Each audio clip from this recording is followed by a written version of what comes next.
Hello ladies, my name is Sharon Genus, coming to you with another video from Woman to Woman, and today I will be speaking to the married woman, and my topic is 5 practical ways on how to keep your husband happy.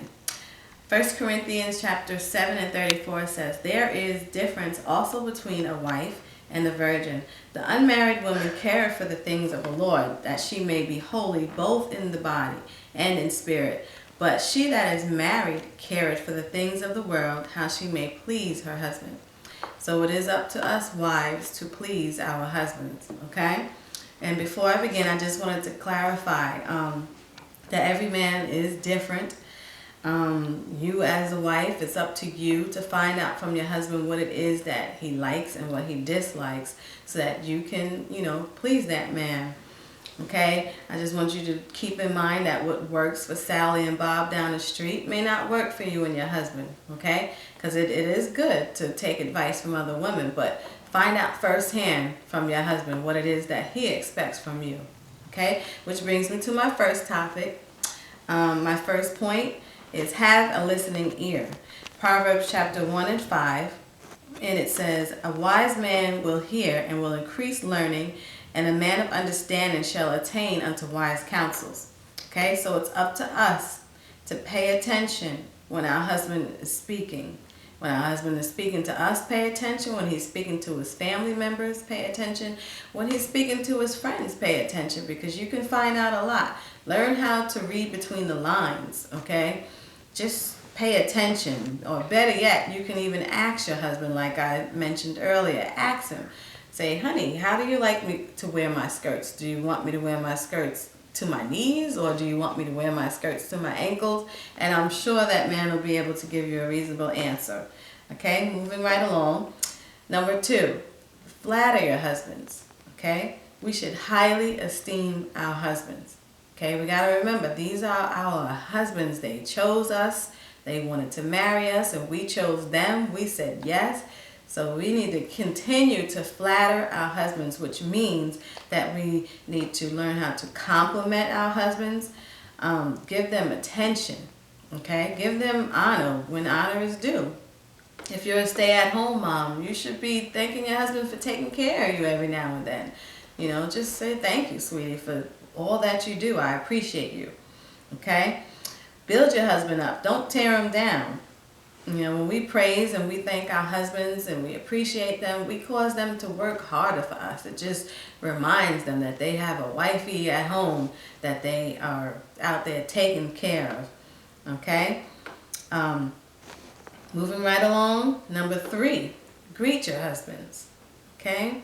When your husband comes in from a long day at work, please say hello with a smile. Okay? Greet that man when he comes in the door. It just makes so much of a difference when you're greeted and you just feel so welcomed. Man, you don't want your husband coming in the door and you greet him with, "Did you pay that light bill?" Or, "Did you know that the mortgage was due today?" You don't want to do that. That's nag, nag, nag, and you make that man want to turn around and walk back out the door. Please don't do that to your husband.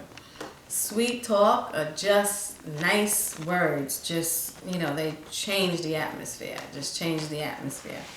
Proverbs chapter 15 and 2 says, "The tongue of the wise uses knowledge aright, but the mouth of fools pours out foolishness." So please don't be foolish when dealing with your husband. Number 4, watch your tone. Okay? Proverbs 15 and 1 says, "A soft answer turns away wrath, but the grievous words stir up anger." Okay, believe it or not, when I started my research, I found out that men, most righteous men, just really hate loud women. They don't like it.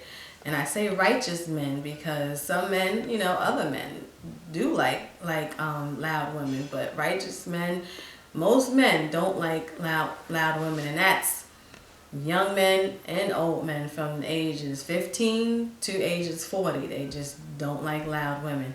So please, tone your voice down. You should use a soft, respectful voice when you're talking to your husband. Not a loud, obnoxious voice. How can you really say that you're reverencing your husband when you're constantly yelling at him? So just be respectful. You know, I know it's kind of hard sometimes because us women, we like to get our points across, you know, but it's a state of mind. We got to remember, these are our husbands. We love them. He loves me. Why do I have to get so defensive and start raising my voice? You know, he's not going to hurt me. He's a righteous man, right? That's why it's important that we marry righteous men. Okay? So just keep the conversation pleasant. And number 5, do not withhold lovemaking from your husband. And this is important. 1 Corinthians 7:5 says, defraud ye not one the other, except it be with consent for a time, that ye may give yourselves to fasting and prayer, and come together again, that Satan tempt you not for your incontinency. Okay, so there is a time that you can separate.